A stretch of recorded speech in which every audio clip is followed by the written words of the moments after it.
आज हमको देखो हमारा मन का बात सुनो।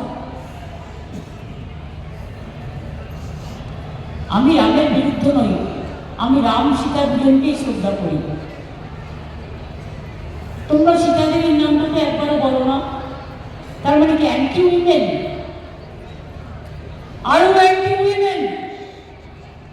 সীতা না থাকলে রাম হয় না, আর কৌশল্যা দেবী না থাকলে, মা না থাকলে রামের জন্ম হয় না। মাই জন্ম দেয়।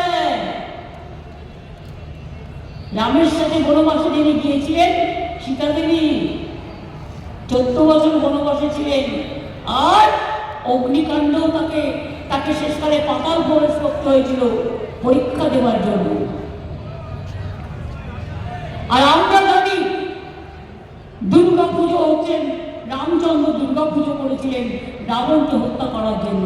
তো আমাদের কাছে মা দুর্গা আমাদের শ্রেষ্ঠ দেবতা। What can you do?